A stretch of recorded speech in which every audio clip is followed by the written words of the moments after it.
Welcome to Magnify Your Message. Inspiration magnified.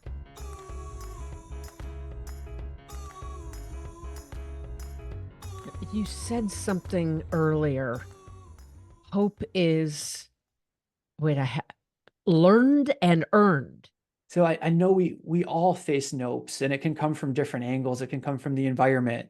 It can come from previous memories. It can come from belief systems. It can come from things that respected figures tell us about ourselves that make us feel like we're not enough and that we can't achieve this thing or that we're not capable. Like, where does hope actually exist? Today, we are sitting down with Dr. Dillon Caswell, and let me tell you, this guy knows his stuff. He's a board certified sports specialist, a doctor of physical therapy, and a best selling author. Dr. Dillon is about empowering you to feel your absolute best. And his work has been profiled by major media all over the country. I cannot wait for you to benefit from Dr. Dillon's story, his incredible insights, and how we can all reach peak performance and stay there. Let's dive in. Dillon Caswell. Dillon, welcome. Oh, Cheryl, thank you so much for having me on. I'm so looking forward to this conversation. I am as well. There's so much. Whenever I hear you speak, I'm compelled to learn more. It's such a great time for your message. And on that note, who are you? What is your message? What do you do in this wonderful world? Yeah, so I'm a doctor of physical therapy who has a board specialty in sports. And I'm an author of the book Hope Not Nope and own the company Hope Not Nope. And what we do is we take people's nopes that they face and we replace it with hope in modern neuroscience so that they can reclaim their birthright of healthy and athletic. And it doesn't matter the age span. We work with people that are from 3 years old up until 90 because we're really learning that if you're willing to make a change and you're willing to put the work in, that it can be achievable. And so we really just aim to serve people to let them know that they're capable, they're enough, and they can move their bodies and they can feel good and they can have purpose, and it doesn't matter their age. Mm. What are what do you mean by nope? Explain Yeah. hope, not nope. It's fascinating. Yeah. So the nope is the rejections, the misinformation, all the things that we're tempted into believing that makes us feel like we're not enough, we're not capable, we're not adaptable. And initially, my mission as a healthcare provider was to end suffering, was to end the nope in the world. Like, that was my goal. I'm going to get my doctorate. I'm going to become a sports specialist. I'm going to work with all these athletes, and we're going to set the tone so that we don't have to live with nope anymore. And one of my colleagues, she very politely challenged me, and for lack of a better term, she was like, "Hey, that mission's kind of stupid." And I was like, "Oh man!" But I look back now, and I'm like, it wasn't complete because we need to face the nopes. We're all going to face nopes. We're all going to face suffering. We're all going to face some type of rejection or get some type of misinformation. But what determines our outcome is not the nope that we face, but that we can replace it with hope. And if we can replace it with hope, which we define as self agency, goals, and then a pathway to achieve those goals, Mm. because hope is learned and earned. It's not just a thought, it's not wishful thinking. I hope I can get better. I hope I can bounce back from this. But it's taking the self agency and getting out of a mindset that says, like, I'm a victim and this thing ruined me, to saying, you know what, I'm going to pivot my perspective and I'm going to go through the grieving and all that happened with that situation, but I'm going to bounce back and I'm going to become better and I'm going to become more resilient from that stressor that I faced. So when I got challenged with that mission, I was like, you're right. Like, we need to face the nopes, but the story doesn't end with the nope. Yes.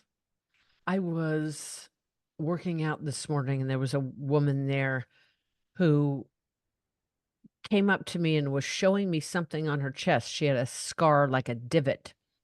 And she said that she had not long ago been diagnosed with leukemia, and that was the port. And she explained why she works out so hard was a way of loving her body. And as you were talking about the nope, I thought, God, that nope could be anything. And then another woman came into the conversation, and she's probably 15, 20 years older.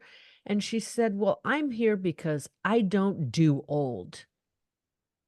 And I was like, "Oh, wait, what? Say some more."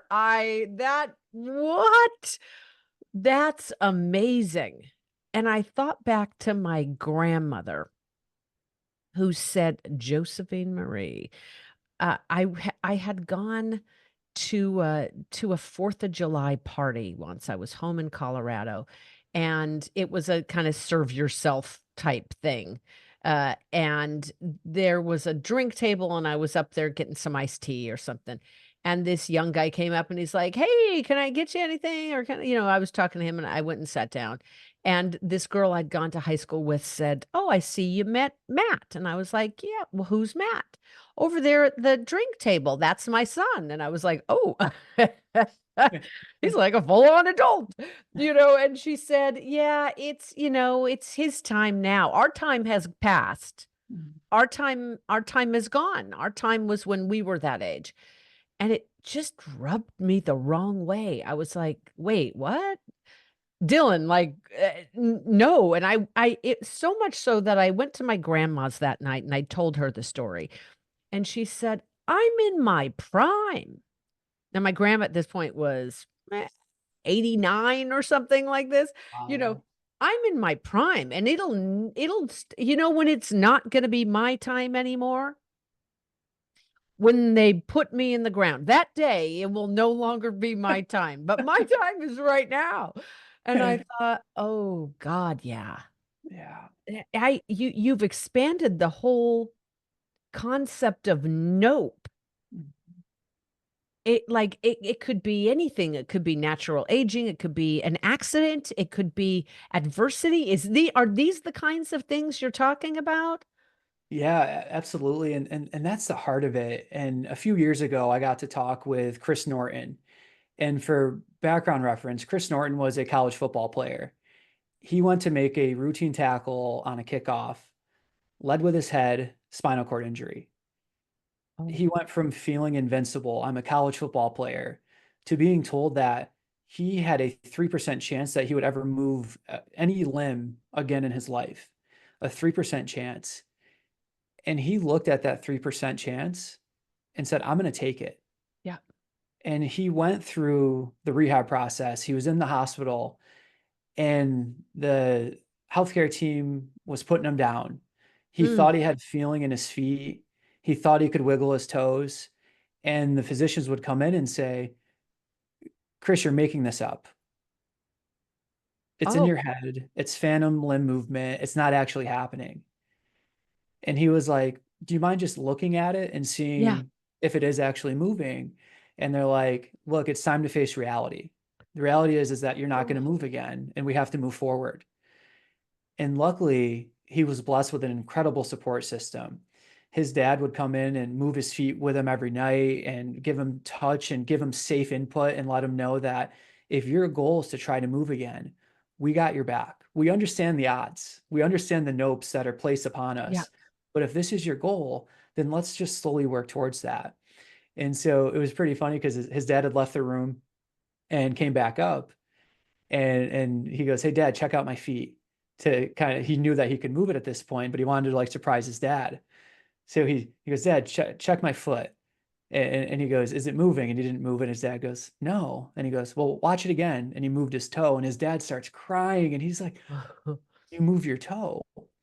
But the turning point for Chris was a nurse came into his room. He was having a really rough night and was starting to think that I'm stuck with this nope. I cannot achieve this. And this nurse came in and sat down with him, and she grabbed his arm and she said, Chris, you got this. Mhm. That that was it. No long speech, no science, like none of this. She just said, you got this. And that fueled him. And what ended up happening is he worked his butt off, but he, with assistance, was able to walk to receive his college diploma and was able to walk down the aisle with his wife. Wow. And granted, like he needed assistance, he needed help to do that, but he was given a 3% chance to ever move again. Yes.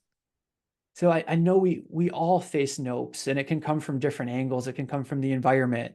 It can come from previous memories. It can come from belief systems. It can come from things that respected figures tell us about ourselves that make us feel like we're not enough and that we can't achieve this thing or that we're not capable. But when we put that doubt aside and we say, that nope can fuel me, I can change my perspective on this.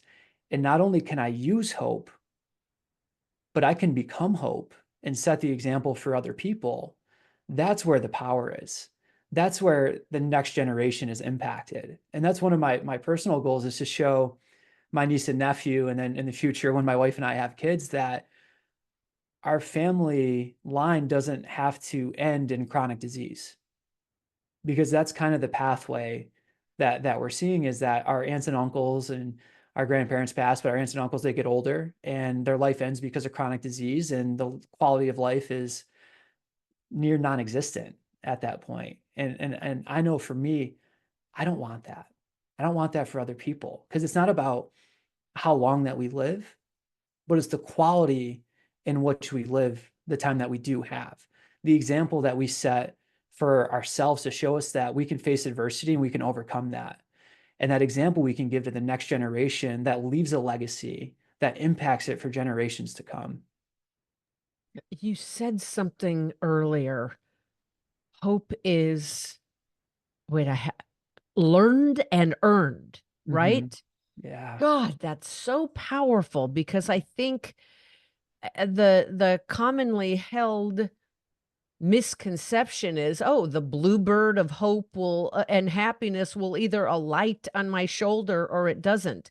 Oh, I feel like I feel hopeless today. I don't feel filled with hope. It's not, according to what you're saying, Yeah. happenstance.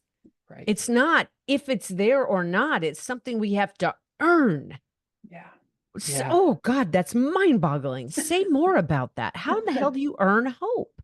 Right. And it's fascinating, because one of the main questions I get, and a lot of times this comes from, I work with some special operators in the military, and they ask this question to me with a smirk on their face: can we have too much hope?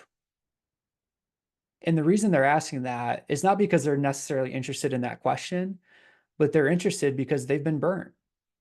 They've gone into these circumstances and environments that is just tragic, and they're going to serve, and they see these things that happen, and they're like, I got into this to serve people and to serve my country, but I see these things, like, where does hope actually exist?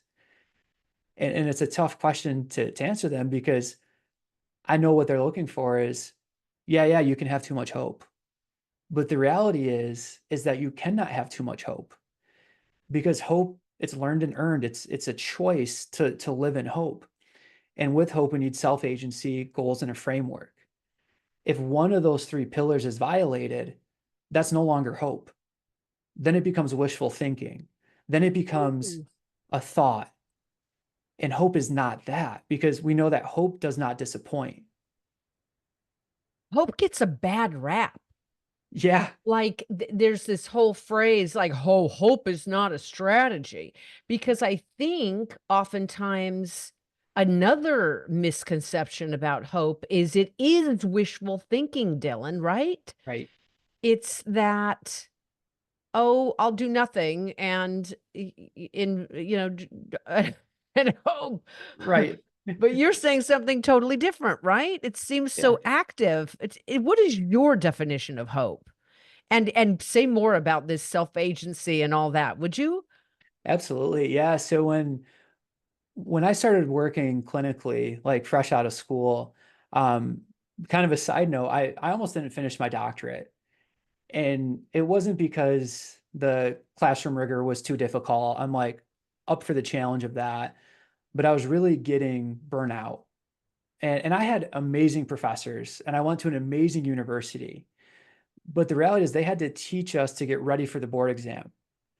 And the conversation was always, we want to treat the whole human being, not just the ailment. And I'm like, great. Like, I align with that. Like, this is incredible. But then we go through the shoulder unit, and then we go through the elbow unit, and then the wrist and hand unit, and then the knee unit, and the hip unit, and the foot and ankle unit.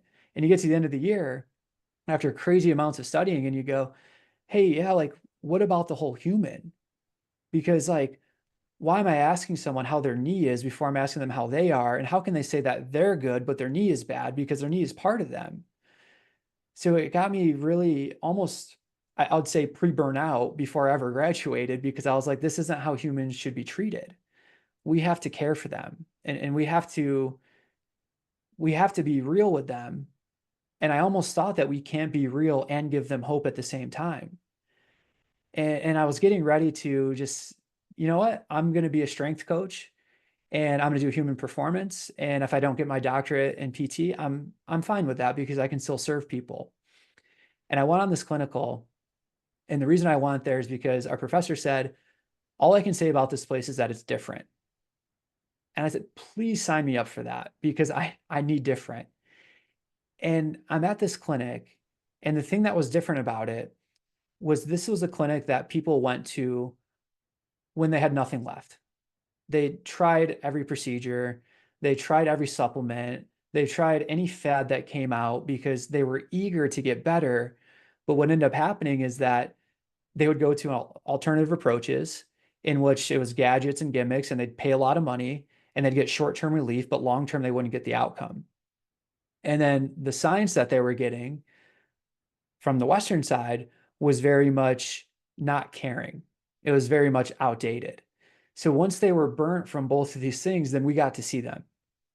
And I loved working with these people because they were starving for hope. And they had had false hope. They had had wishful thinking. They had put their money into wellness fads and still felt the same. So they were hungry, but they also knew that I need something different. And I got thinking, and I was like, dang, you know what? They're right. They do need something different. Let's talk about the simple things that people haven't talked to them about. And let's create a framework and let's see what their goals are. And then let's use the science to see realistically, can they actually reach that goal? And they have the self-agency because they're already here. So at that point, I was dabbling in hope, but I wasn't aware of what that was yet. And then, long story short, I'm working clinically full time. I'm working as a professor, adjunct professor. I'm working on my sports specialty. So I'm working with semi-pro rugby, hockey, and football. I'm traveling with the teams. I'm putting in like 80 hours a week, like just going, going, going, going.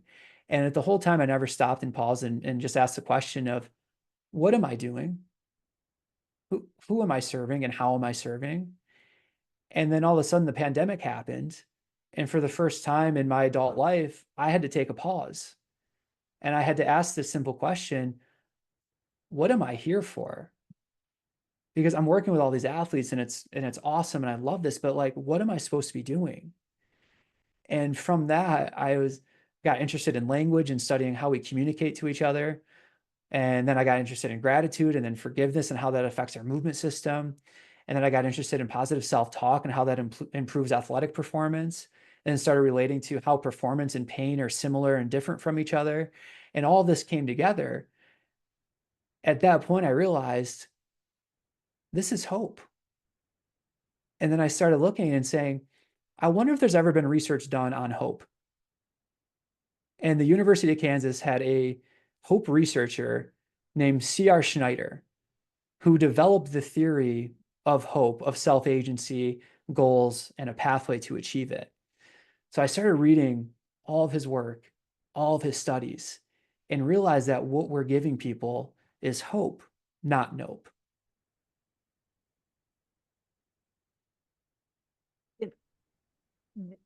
it is an entirely it's antithetical to what people generally refer to as hope, because what people generally refer to as hope, at least in my own experience, is passive.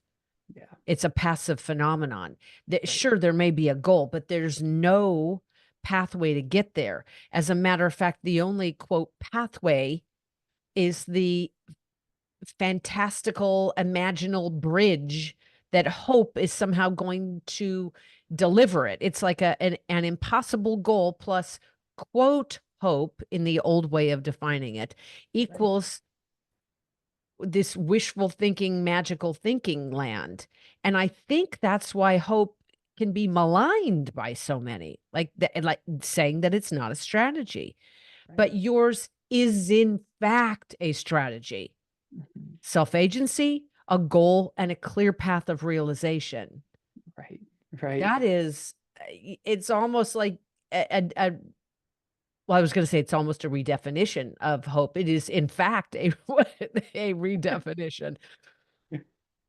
When you referenced the 3% chance, Mhm. there's a 3% chance you will ever move again. I'll take it. I thought of the fabulous line from the movie. So you're saying there's a chance? So you're saying there's a chance. I I I mean, in one regard, our nopes feel like there's no chance, Yeah. and the hope gives a chance. And sure, maybe a 3% chance beats the hell out of no chance, right? Right. Absolutely. Yeah. And God, levity makes all the difference. So it's like, so you're saying there's a So chance. you're saying there's a chance. Yeah, and it's interesting because like now working with a wide range of individuals, another common thing that I'm told is, "Oh, you're my last hope." And I kind of I giggle a little bit because I'm like, I want to push you a little bit because the whole method of hope not nope, it's being challenged and adapting to that challenge. And I say, I want you to know that I'm not your last hope because if you're putting your hope in me, that's not self-agency. Oh, So we have to bring it back to you and hey, like the harvest is going to come, but you have to get the field ready. If you're not putting in the work to get the field ready, then what we're doing, it's not going to work because you have to do that. And our common saying at Hope Not Nope is we can create the best program on paper, we can create the best virtual coaching and all this, but the reality is spreadsheets don't lift weights. Spreadsheets don't leave legacies. Humans do. So we have to put that action in. And that's what Chris, the story I was sharing earlier with that 3%, he took that 3% and said, I'm taking self agency regardless of the nopes that are being put on me. And I'm going to find a way forward. I'm going to keep pushing and keep pushing. And he kept self agency throughout that. So people will kind of laugh because I'm like, you hear that statement of you're my last hope.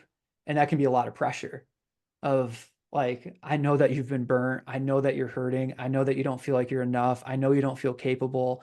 I know that you don't think that there's a way forward. And I understand why you'd want to put that into the work that we're doing. But our whole goal is to get it back to that you're in control of this outcome, that you can take these action steps and you put in the practice. And we use simple, not easy solutions. And we appreciate delayed gratification because it's not going to be overnight. It's not going to happen in a week, but it's going to be over time that you get that 1% better day after day after day. And after practicing that, you're going to take off. And in a few years, you're going to be back to being your authentic self. And people are going to be asking you, how did you do that? How did you do that? And my hope is that they go, I used hope, self yes. agency, goals, and a pathway. So to the people right now, Dr. Dillon, who are facing a nope, Mhm. be that a diagnosis or a challenge or a anything, a ceiling, some barrier, obstacle, impediment, some grief, something that they're something unexpected, whatever their nope is, what is the first thing that they can do right now to empower themselves in the face of that nope? That's a it's a great question. And honestly, I would start by saying that if they're listening to this episode, they're already doing it because they're exercising that self-agency to say, I'm facing this and I need some type of change. And I know Cheryl and I know the work that she does. And I know that she leads change and people getting their message out there. So I'm going to listen to this. And that's a great step. Overall, what we need to first understand is that how the brain works, because at the center of this all is the brain. And what we've learned by research now is that the brain works by prediction. It's always trying to predict what the outcome is going to be. And when we learn that the brain works by prediction, we start to realize that the input creates the output. So most people want to change their behavior.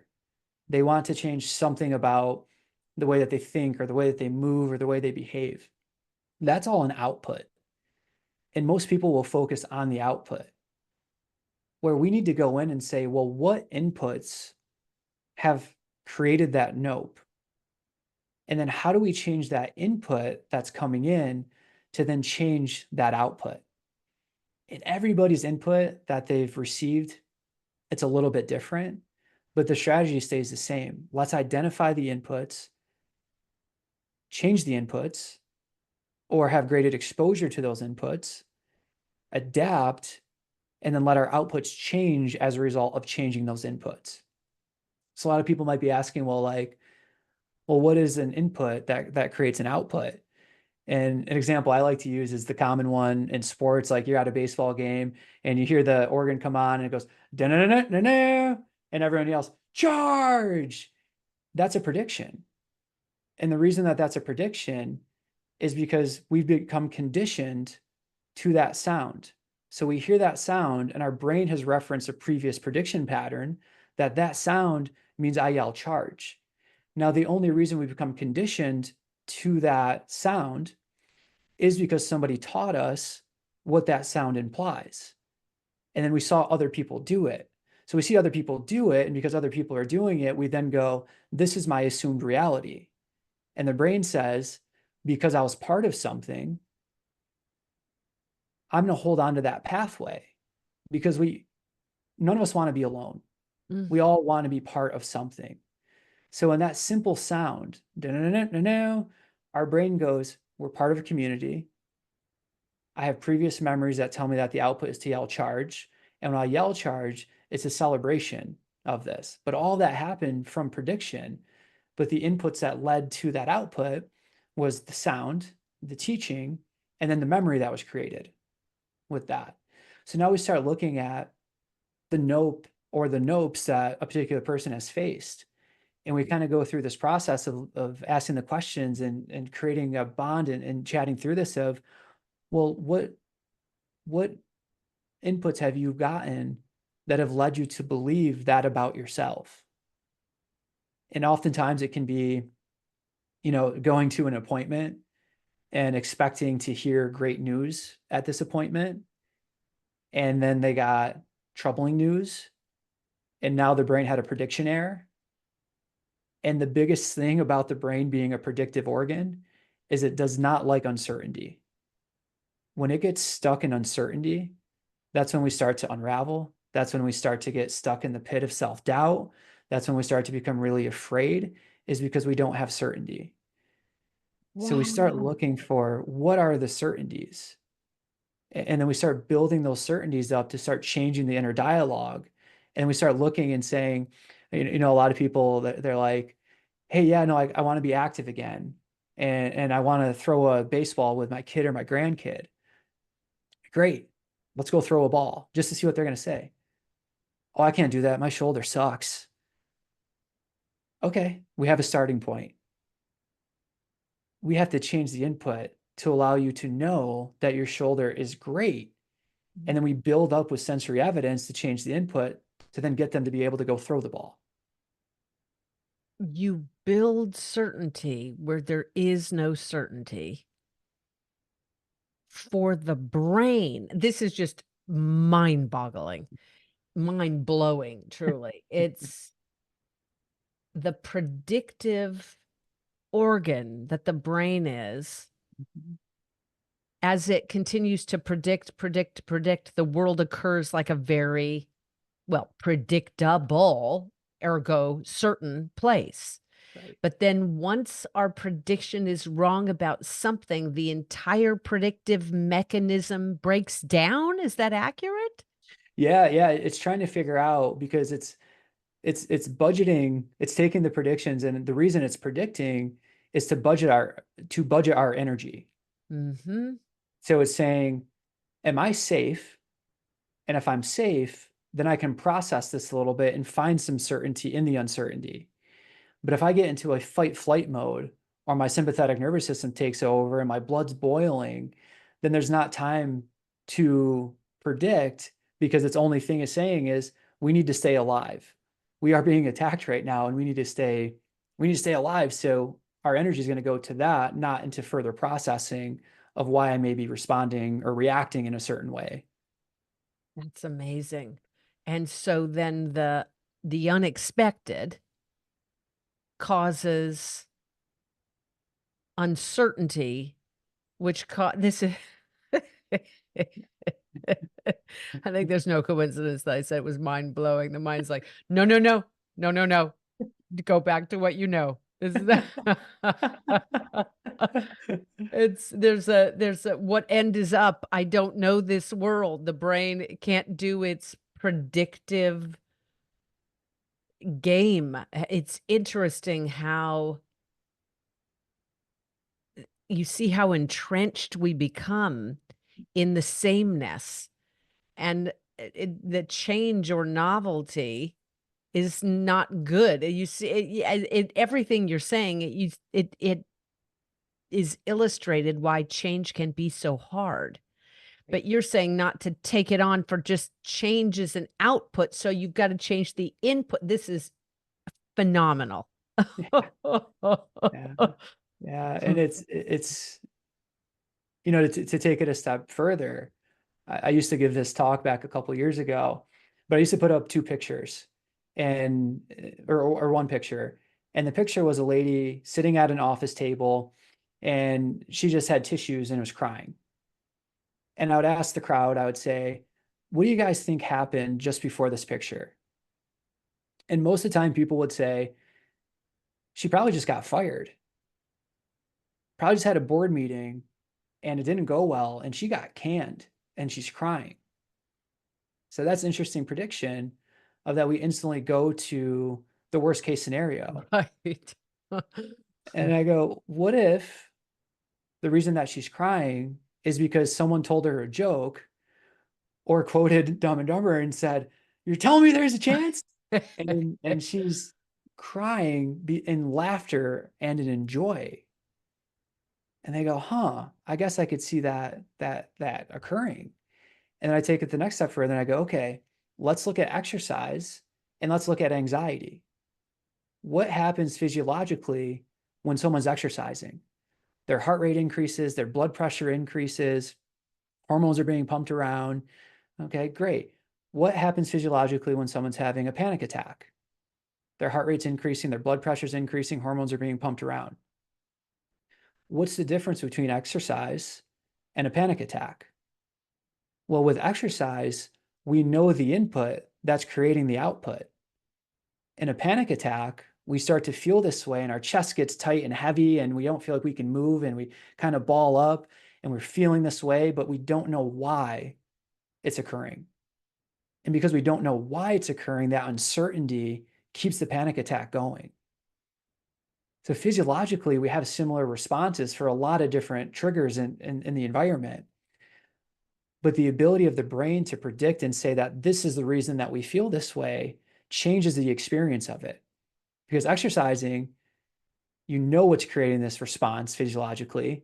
So you're able to keep doing it. But a panic attack, it's a completely different experience, although physiologically it's the same.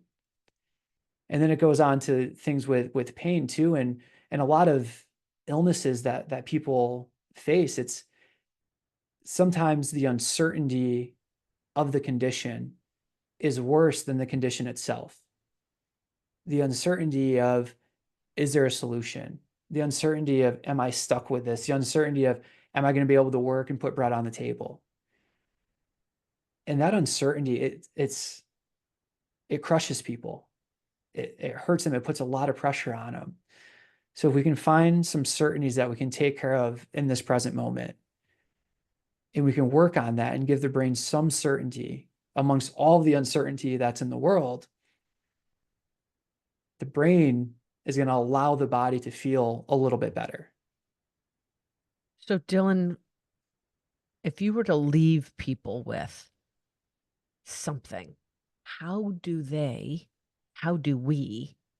create certainty in the face of that uncertainty?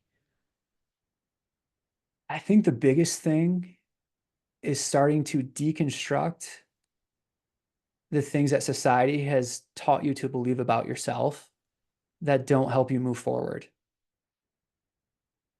And a quick personal example of that, I went to a small country school that was at the time, the poorest school in upstate New York. Our superintendent was stealing millions of dollars. We lost our sports programs. We lost our after school activities. Our community fundraised to bring some of them back. But our textbooks were the oldest in the state. The food that we had at the time was the same that the prison, a town over to us, the same food that they were getting. And I had dyslexia and a speech disorder. I thought the most that I could accomplish, and nothing wrong with community college, but I sold myself short of thinking that I'm not enough because of where I come from. And what I realized is I had to deconstruct those thoughts that society was teaching me and teach myself that the only person that's selling you short is yourself. You're doubting yourself, but you have no evidence to be doubting yourself. This has been put on you by other people that were trying to drag you down.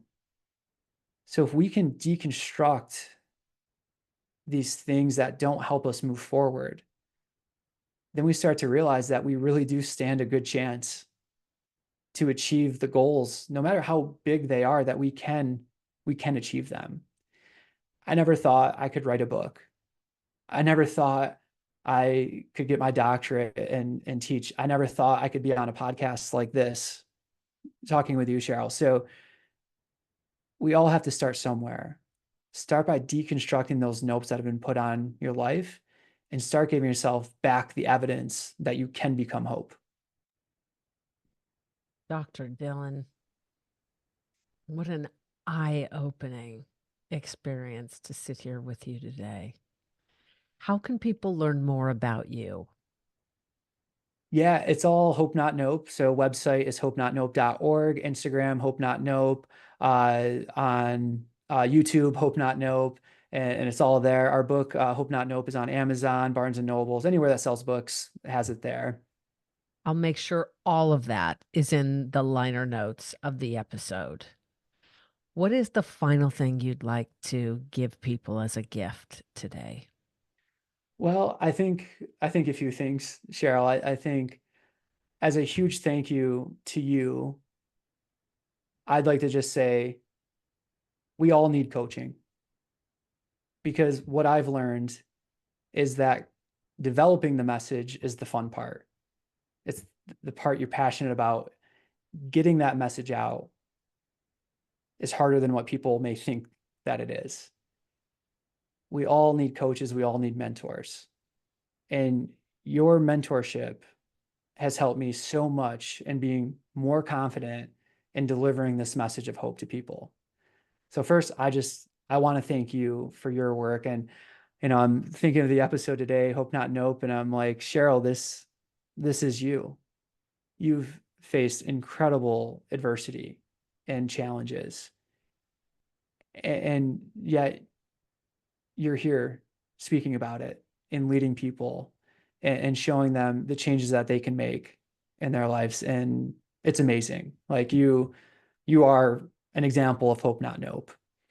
And for anybody listening, as a thank you for listening, and if you're interested in learning more, we want to offer 3 copies to the first 3 people that DM us on Instagram, Hope Not Nope, Magnify Your Message podcast. The first 3 that do that, we're going to send you a copy of the book as a big thank you for listening and just being with us. What a gift. Thank you. And Yeah, Dr. Dillon, thank you for the beautiful acknowledgement. yeah, It has absolutely. been an eye-opening, beautiful conversation. Thank you. Yes. Thank you. Thank you, Cheryl, for having me on. And that brings us to the end of today's episode of the Magnify Your Message podcast. A huge thank you to Dr. Dillon Caswell for sharing his powerful insights on health, performance, and the science of hope. To learn more, just click the links in the episode notes. Join us next time on Magnify Your Message. If you enjoyed this, please like, subscribe, and share this episode with everyone that you feel it would benefit. Thank you in advance. And when you're ready to share your story and your work with the world, I can help. Visit CherylHunter.com to learn how. And until next time, know that your message has the power to change the world.